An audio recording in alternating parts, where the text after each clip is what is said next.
అవతరణ దినోత్సవాన్ని పురస్కరించుకుని తెలుగుదండు ఆధ్వర్యంలో విశాఖ మద్దెలపాలెం కూడలి తెలుగు తల్లి విగ్రహం వద్ద తెలుగు తల్లికి నీరాజనం వేడుకలు నిర్వహించారు.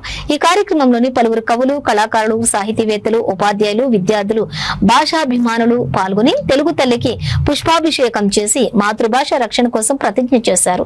కార్యక్రమంలోని తెలుగుదండు అధ్యక్షులు పరవస్తు సూరి మాట్లాడుతూ ఈ సంవత్సరమైన రాష్ట్ర ప్రభుత్వం అధికారికంగా ఆంధ్రప్రదేశ్ అవతరణ దినోత్సవం నిర్వహిస్తుందని ఆశించామని, కానీ చివరకు నిరాశ మిగిలిందని ఆవేదన వ్యక్తం చేశారు.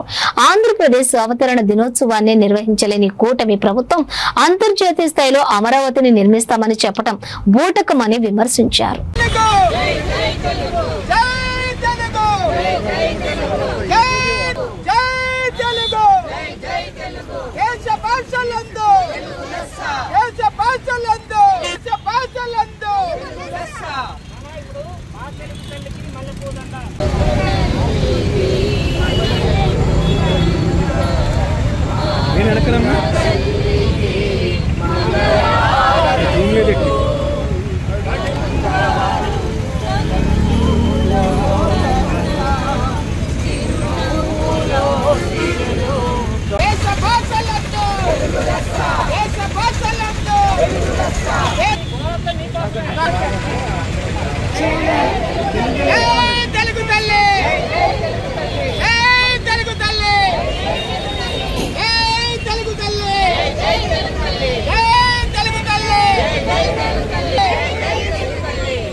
అందరికీ నమస్కారం. ఈరోజు నవంబర్ 1 మన ఆంధ్రప్రదేశ్ రాష్ట్ర అవతరణ దినోత్సవం. 1956 నుండి నవంబర్ 1ని ఈ జాతి అత్యుత్సాహంగా, అత్యంత వేడుకగా, ఉత్సాహంగాని కాదు, అత్యుత్సాహం అనకూడదు, అత్యంత వేడుకగా నవంబర్ 1ని మన రాష్ట్ర అవతరణ దినోత్సవంగా జరుపుకుంటుంది. 1956 నుంచి 2014లో ఆంధ్ర రాష్ట్రం విడిపోయిన తర్వాత, ఆంధ్రప్రదేశ్ నుంచి తెలంగాణ విడిపోయిన తర్వాత చంద్రబాబు హయాంలో 5 ఏళ్ళు ఆంధ్ర రాష్ట్ర అవతరణ దినోత్సవం లేదు. తర్వాత జగన్ వచ్చారు, భాషను సంకరాకిచ్చినా మొత్తానికి నవంబర్ 1 మాత్రం చేశాడు జగన్. ఏ మాటకు ఆ మాటే చెప్పుకోవాలి.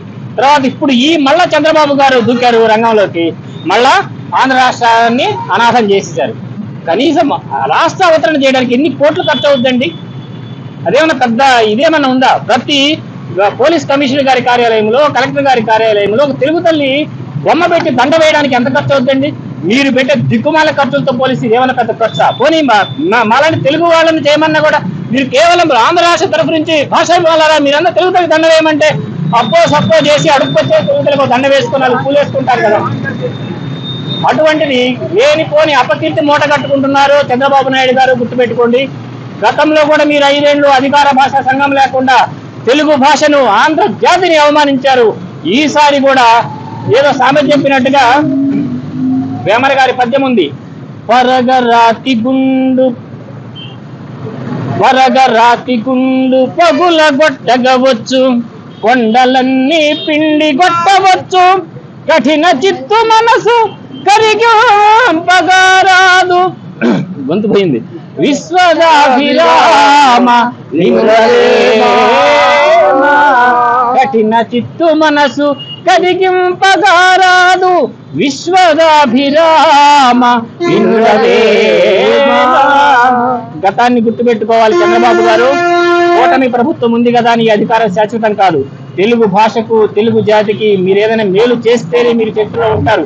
ఈ రోజు ఒక రామారావు గారు కావచ్చు, ఒక వైఎస్ఆర్ గారు కావచ్చు, భాషకు చేసినటువంటి, జాతికి చేసినటువంటి మంచి